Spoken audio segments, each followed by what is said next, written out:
आज मैं घाटी मूवी का एक्सप्लेनेशन करने वाला हूं जो कि बहुत ही धमाकेदार है। तो चलिए शुरू करते हैं आज के ये धमाकेदार वीडियो। लेकिन उससे पहले अगर आपने अभी तक हमारे यूट्यूब चैनल को सब्सक्राइब नहीं किया है तो सब्सक्राइब जरूर कर लीजिए, क्योंकि आपको इसी तरह से नए नए मूवी का एक्सप्लेनेशन मिलता रहेगा। तो मूवी की शुरुआत में हमें कई तरह के गांजा के पौधों के बारे में बताया जाता है। इनमें से सिलवती नाम के गांजा सबसे ज्यादा डिमांड में था। वहीं इस पौधे को ओसाकी पहाड़ियों के बीच घाट में उगाया जाता था। उस घाट के आसपास के गांव के सभी लोग यही काम करते थे। उस गांव के हर लड़का लड़की दूसरा कोई काम नहीं करते थे। वो लोग गांजा उगा कर ही अपनी जिंदगी गुजारते थे। वो लोग रोज 150 किलो गांजा अपने कंधों पर उठाकर एक जगह से दूसरी जगह पर एक्सपोर्ट किया करते थे। ऐसा करते हुए कभी कभी तो कई लोग मर भी जाते थे, लेकिन फिर भी वहाँ के लोग गांजा के बिजनेस को नहीं रोकते थे, क्योंकि सिलवती नाम के गांजा का 1 किलो का लगभग 1 लाख तक में बिक जाता था। और इसी कारण से वहाँ के लोग को थोड़ा बहुत मुनाफा भी हो जाता था। और वो लोग पैसे के लिए अपनी जान जोखिम में डालकर जहाँ भी जरूरत होती वो लोग वहाँ पर गांजा एक्सपोर्ट कर देते थे। वहीं दूसरी तरफ स्कूल और कॉलेज के बच्चे गांजा पीकर अपने ही माता पिता को मारने के लिए चले जाते हैं, क्योंकि गांजा के कारण वहाँ के लोग हर वक्त नशे में था। वहीं इस वजह से गांजा का यह न्यूज पूरे देश में बहुत ही फेमस हो जाता है। अब अगले सीन में हमें एक पुलिस ऑफिसर विश्वा को दिखाया जाता है। विश्वा आंध्र प्रदेश के ओसा बॉर्डर पर एक वैन को चेक कर रहा था। उस वैन में लगभग 50 करोड़ का गांजा का पैकेट मिलता है। यहाँ पर विश्वा पूरी वैन को जांच करता है, लेकिन तभी उसे डीजल टैंक में कुछ अजीब लगता है और वो उसके अंदर लिक्विड को टेस्ट करता है।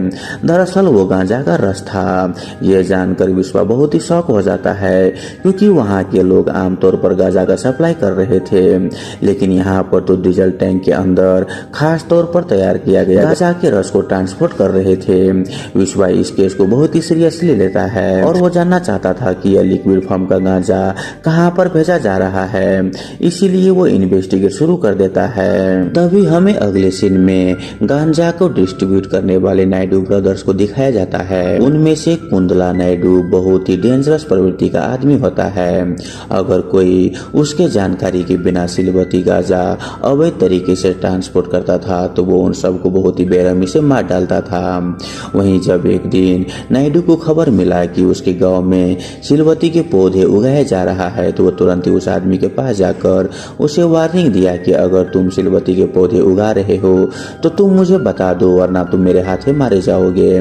तब आदमी बोलता है कि वो सिर्फ सतगुण सिलवती के पौधे उगा रहे हैं, जो कि गांजा का ही टाइप था। लेकिन यहाँ पर नायडू नहीं माना और उसे बहुत ही बेरहमी से मार दिया और सबको वार्निंग दिया कि अगर उसके इजाजत के बिना कोई भी सिलवती के पौधे यहाँ पर उगाया तो वो उसे जान से मार देगा। अब अगले सीन में हमें सिलवती नाम की एक लड़की को दिखाया जाता है। दरअसल उसका नाम इसलिए सिलवती पड़ा क्योंकि जब वो अपनी माँ के पेट में थी तो बाहर आने में उसे बहुत ही दिक्कत हो रही थी। तब वहाँ के लोगों ने सिलवती नाम के गांजा जलाकर उसकी धुआं उसकी माँ को दिया था। वहीं उस कारण से उसकी माँ की तो मौत हो गई थी, लेकिन वो सेफली बाहर आ गई थी। अब क्योंकि वो सेफली उसका बर्न हो गया, इसीलिए उसका नाम उस पौधे के नाम पर रख दिया था सिलवती। वही यहाँ पर बड़ा होकर सिलवती एक बस कंडक्टर का जॉब करने लगी थी। वो राजू नाम के एक लड़के से बहुत ही प्यार करती थी। वहीं राजू भी उसे बहुत ही प्यार करता था। गांव के सभी लोग यही चाहते थे कि राजू और सिलवती दोनों शादी कर लेंगे, लेकिन वो दोनों सिर्फ प्यार ही करते थे, शादी नहीं करना चाहते थे, क्योंकि वो कभी कभी दोनों बहुत ही झगड़ते रहते थे, इसीलिए उन्हें शादी का ख्याल भी नहीं आता था। वहीं राजू एक डॉक्टर के यहाँ पर काम करता था। असल में राजू और सिलवती दोनों पहले गांव के लोगों की तरह ही गांजा को एक्सपोर्ट इंपोर्ट का काम करते थे। लेकिन जब एक दिन राजू अपने फादर के साथ गांजा ले जा रहा था तो पुलिस वाले ने राजू और सिलवती को पकड़ लिया और उसे बहुत ही मारा। वहीं उसके फादर अपने साथ वो गांजा लेकर भाग रहा था। यह देख पुलिस वाले ने उस पर गोली चला दिया और राजू के फादर वहीं पर मर गए। वहीं अपने पिता की मौत के बाद राजू बहुत ही दुखी हुआ। तब राजू के मॉम ने उसे घाट के काम छोड़ने के लिए बोल दिया। वहीं सिलवती भी उसे मना कर रही थी, इसलिए राजू अपनी माँ और सिलवती के लिए गांजा का ट्रांसपोर्ट करने का काम बंद कर दिया। लेकिन कुछ दिन के बाद उसकी मॉम का भी डेथ हो गई। तब यहाँ पर राजू को कुछ भी समझ नहीं आ रहा था कि आखिर वो क्या करे। लेकिन वो जैसे तैसे इंटर तक की पढ़ाई करके वो एक लैब में टेक्नीशियन के काम करने लगा और इस तरह से राजू अपने गाँव वाले से हटकर काम करके अपने जीवन यापन उसी गांव में बिता रहा था। वहीं अगले सीन में हम विश्वा को देखते हैं जो गांजा के स्मगलिंग करने वाले एक व्यापारी के पास जाकर पूछता है कि गांजा को लिक्विड फॉर्म में कौन बदल रहा है। वहीं वह व्यापारी उसे तो कुछ नहीं बताता, लेकिन वो विश्वा को रेलवे स्टेशन पर जाने के लिए बोलता है, ये बताते हुए कि वहाँ कुछ लोग स्टेशन पर रखे हुए पैसे लेने के लिए आते हैं। तब विश्वा और उसकी टीम चुपचाप रेलवे स्टेशन जाकर वहाँ रखे पैसे पर नजर रखने लगते हैं। वहीं उस स्टेशन पर राजू और शिलावती भी मौजूद होते हैं।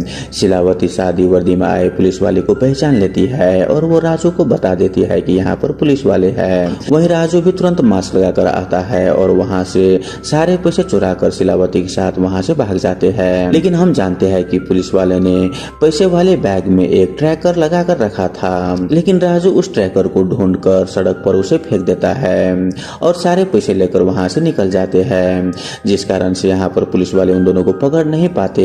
अब ये सब देखकर विश्वा को बहुत ही गुस्सा आता है, क्योंकि वो उन लोगों को चेहरा भी नहीं देख पाया था। लेकिन उसे शक होता है कि पैसे चुराने वाले वहीं के लोग हैं जो गांजा को लिक्विड बदलने का काम करते हैं और ये सब लोग घाट का ही लोग होंगे। और यहाँ पर हम जानते हैं कि दरअसल राजू और शिलावती छुपकर गांजा को ट्रांसपोर्ट कर रहे थे। वो पुलिस वाले को नजरों से बचकर गांजा को सुरक्षित जगह भेज देते थे। लेकिन कुछ दिनों के बाद नायडू को पहाड़ियों के बीच में कुछ हलचल होने का शक होता है और वहाँ पर वो एक ड्रोन भेजकर जांच करवाता है। दरअसल उन पहाड़ियों में कुछ लोग गांजा को लिक्विड में बदल रहे थे और वो लोग रोज यहीं से उसे ट्रांसपोर्ट किया करते थे। अब ये जानकर नायडू को बहुत ही गुस्सा आता है। जब वो उन लोगों के पास जाता है तब वो उनके काम को देखकर शॉक हो जाता है, क्योंकि नायडू इतने दिनों से सिर्फ गांजा के पौधे ही उगाता था, लेकिन यहाँ के लोग तो गांजा को लिक्विड में बदलकर स्मगलिंग कर रहे थे। तब जाकर वो एक बार उस लिक्विड को टेस्ट करता है। टेस्ट करते ही नायडू और भी ज्यादा शॉक हो जाता है, क्योंकि उस रस में बहुत ही नशा था और इतना अच्छा प्रोडक्ट होने के बावजूद उसे इसके बारे में कुछ भी मालूम नहीं था। उसे बहुत ही गुस्सा आता है कि इतने दिनों से यह आइडिया उसे क्यों नहीं आया।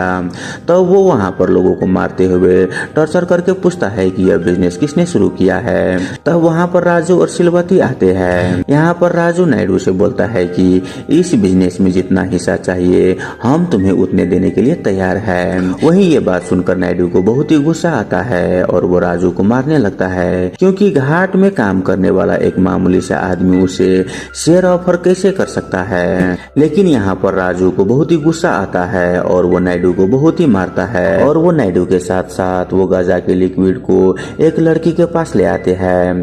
असल में राजू और उसकी टीम गांजा का रस बनाकर उसे दूसरे देशों में बेचा करते थे। अब तक उन्होंने बिना किसी सपोर्ट के लगभग 140 करोड़ का प्रॉपर्टी बना लिया था।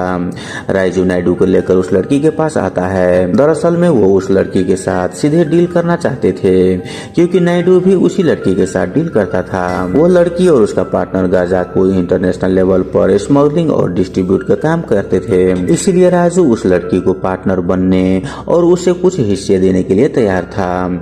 यहाँ पर वो लड़की भी सीधे नायडू के पास जाकर कहती है कि राजू और उसकी टीम ने बिना किसी सपोर्ट लगभग 140 करोड़ का बिजनेस कर लिया है। अगर हम उनके साथ कोलैबोरेट करें तो हमें और भी ज्यादा रेवेन्यू मिलेगा।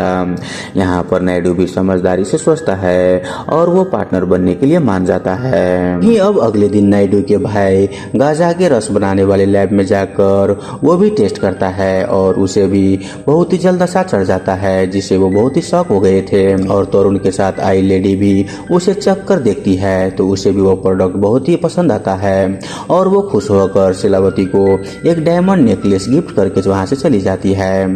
अब यहाँ पर सब कुछ ठीक चल रहा था। अगले दिन उनके गांव में एक मेला होता है और उस मेले में राजू शिलवती से शादी करने का सोचता है। वहीं जब बहुत लोग खुश थे तभी वहां पर नायडू अपने आदमियों के साथ आता है और गांव के सभी लोगों को मारना शुरू कर देता है। उसके बाद वो शिलवती को एक जगह पर ले जाते हैं। यह वही जगह थी जहाँ पर शिलवती का जन्म हुआ था। वो उसे भी वहाँ पर बांध देता है और शिलवती की आंखों के सामने वो राजू को बहुत ही मारते हैं। यहाँ पर शिलवती को वो सारे कपड़े भी उतार देते हैं और उसे नग्न कर देते हैं। वहीं ये सब देखकर वहाँ पर राजू कुछ भी नहीं कर पा रहा था। दरअसल नायडू राजू और शिलवती से बदला लेना चाहता था, क्योंकि राजू ने उस दिन नायडू को मारा था। वहीं सबके सामने शिलवती को नग्न देखकर राजू को बहुत ही गुस्सा आता है, लेकिन यहाँ पर नायडू राजू को जान से मार देता है और शिलवती को वहीं छोड़कर वहां से चले जाते हैं। यहाँ पर पूरी रात सिलवती अपने मरे हुए राजू को देखकर बहुत ही दुखी होती है और नायडू पर गुस्सा भी करती है। तब यहाँ पर हमें राजू का एक छोटे से फ्लैशबैक का सीन दिखाया जाता है कि असल में राजू घाट के काम छोड़कर शहर में जॉब करके जिंदगी गुजारता था, लेकिन उसके गांव के लोग घाट में काम करते हुए अपनी जान को गंवा रहे थे।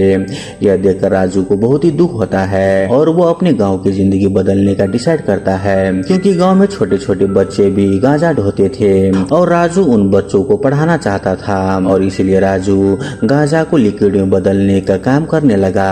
यहाँ पर वो गांव के लिए सरकार को 12 करोड़ रिश्वत देकर उस गांव में स्कूल भी बनवाया ताकि गांव के सारे बच्चे पढ़े और गांव के लोगों के हेल्थ के लिए वो 23 करोड़ और खर्च करके गांव में हॉस्पिटल बनवाया और यह सभी काम गांजा बेचकर कमाए हुए पैसों से ही राजू कर रहा था। खैर अब कहानी में प्रेजेंट का सीन दिखाया जाता है। यहाँ पर सिलवती गुस्से में गांजा का रस बनाने वाली जगह पर जाकर नायडू के आदमियों को मारने लगती है। वो राजू के बनाए हुए लैब को भी जला देती है। अब अगले दिन एक आदमी राजू को कब्र खोदने की कोशिश करता है, लेकिन यहाँ पर सिलवती बहुत ही गुस्से में थी और वो क्रोध के अग्नि में बहुत ही जल रही थी। जब वो जानती है कि सिलवती राजू का कब्र खोदने वाला कोई आया है, तब वहाँ पर सिलवती जाकर उसका सिर ही काट देती है। ये सब देखकर सभी लोग डर जाते हैं और ये खबर आग की तरफ फैल जाती है। यहाँ पर सबको मालूम चल जाता है कि गांजा को लिक्विड के रूप में बदलकर स्मगलिंग किया जा रहा है। तभी यहाँ पर हमें स्मगलिंग का मैनेज करने वाले सबके बॉस का दिखाया जाता है, जिसका नाम होता है महावीर। वही नायडू और उसके लोगों को कंट्रोल करता था और विदेशी लड़की को भी वो डिस्ट्रीब्यूट भी करता था। यहाँ पर नायडू को वो वार्निंग देता है कि किसी भी तरह से वो बिजनेस फिर से शुरू करो, क्योंकि वो लिक्विड बेचकर दूसरे देश से बहुत ही मुनाफा कमा रहा था।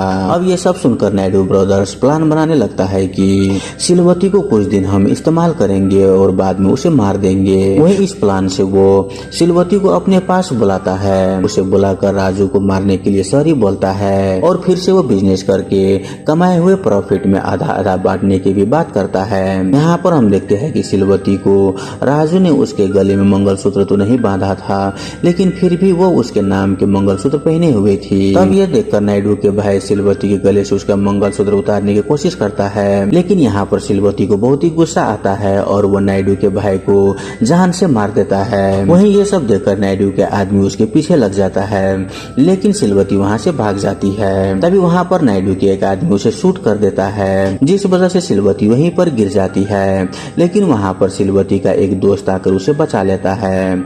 वहीं दूसरी तरफ नायडू अपने भाई की मौत के बाद से वो बहुत ही दुखी होता है और वो सिलवती को जान से मारना चाहता है। वहीं उधर हम सिलवती को देखते हैं कि गुस्से में नायडू के सभी आदमियों को मार रही थी।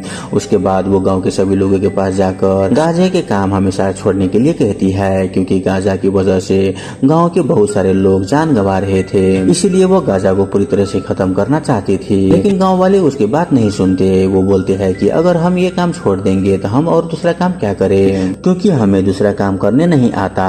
लेकिन तभी यहाँ पर नायडू आ जाता है और वो सिलवती से लड़ने लगता है। यहाँ पर ये दोनों बहुत ही देर तक लड़ते हैं। वहीं यहाँ पर हम देखते हैं कि सिलवती नायडू को बहुत ही घायल कर देती है, क्योंकि उन्होंने उसी के सामने राजू को मारा था और तब से सिलवती उससे बदला लेना चाहती थी। वहीं आज मौका देकर वो उसे अधमरा कर देता है। फिर सिलवती वहाँ पर मौजूद सभी गांजे को आग लगा देती है और जलते हुए आग में नायडू को वो फेंक देती है, जिससे वो वहीं पर जलकर राख हो जाता है। उसके बाद वो पहाड़ी इलाके में उगाए हुए सारे गांजे को जला देती है। वहीं अब तक गांव वाले भी सिलवती के साथ में हो जाते हैं और सिलवती गांव वाले के सपोर्ट से वो गांजा को खत्म कर देती है।